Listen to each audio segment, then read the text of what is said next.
Bismillahirrahmanirrahim, and welcome back to this next video. In my previous video, I've told you that in bioinformatics, beside the proteins, we also go for the analysis of the DNA sequences. And I've told you that during the 1950s, much of the scientists, they were struggling to determine the 3D structure of the proteins. There were other scientists that determined that DNA, just like the protein, is also a macromolecule, and the DNA is made up of different nucleotides, and these nucleotides are symbolized by A, C, G, and T. And I've told you that a nucleotide contains three different parts. One is known as the nitrogenous base, the other one is the pentose sugar, and the third one is the phosphate group. Then I've told you that during the 1950s, the sequences of the protein, they're getting to start to sequenced, but the molecular biologists that had to wait until 1970s before they could sequence the DNA molecule.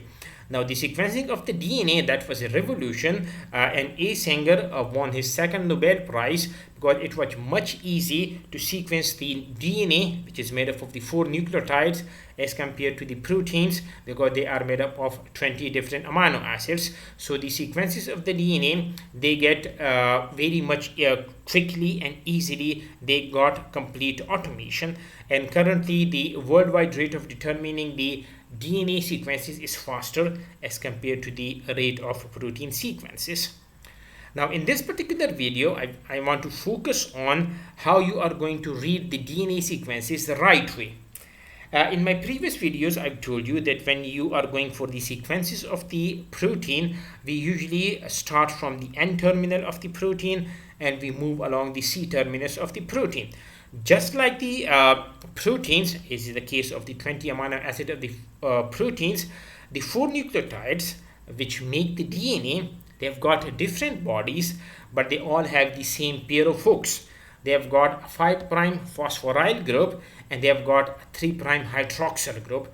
They are known as, pronounced as the 5'. This is known as the 5', and the other one, this one is known as the 3'.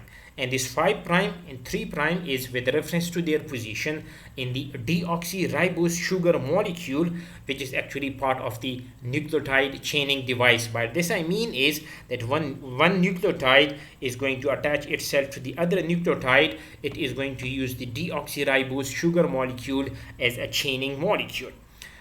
Now this is, you can say, a very small sequence of the DNA. If you can see over here, this is the sugar. This is the phosphate group, and this one is the nitrogenous base. So this whole structure is actually making one nucleotide.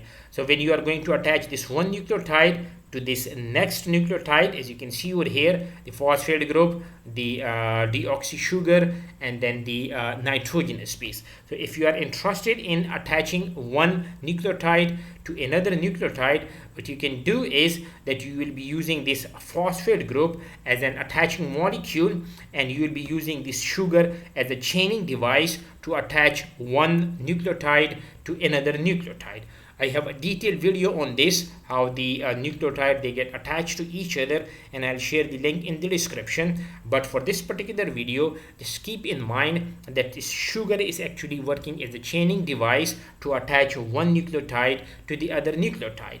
Once you have attached the required number of the nucleotide to each other, as you can see over here, that this particular 5' end, this is the unused end because it is not attached to anything else, and this particular 3' end is the unused, which is not attached to anything. So this particular end where there is a free phosphate group, that is known as the 5' end of a DNA molecule, and this 3' end when there is a hydroxyl, unused hydroxyl group, that is called is the 3' end of the DNA molecule.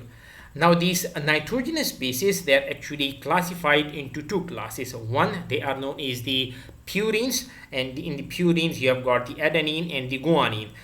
Another group of the nucleotide or the nitrogenous bases, not the nucleotide, the nitrogenous bases that are used, they are known as the pyrimidine bases, and these pyrimidine, they are of 3 types. One is known as the cytosine, the other one is known as the thymine, and the third one is known as the uracil. So in the DNA, from this particular pyrimidine basis, thymine and cytosine are used. In the RNA, from these pyrimidine bases, the cytosine and the uracil, they are used. So these are the two classes of the nitrogenous bases, the purine and the pyrimidine. And you can see over here these purines, these are the bigger molecules, they are the two chain molecules, and the pyrimidine, they are the small molecules. So a DNA sequence, now why we bother about the 5' end and the 3' end? So a DNA sequence is always defined when you look at in the books, the databases, in the articles, or in programs.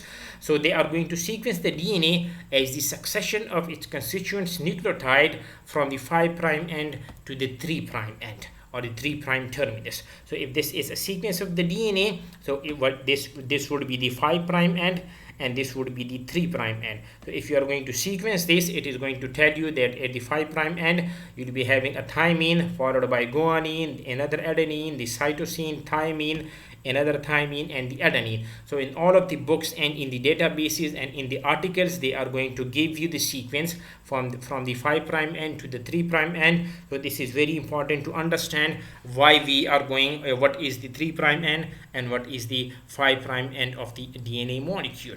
We will continue this discussion in the next video.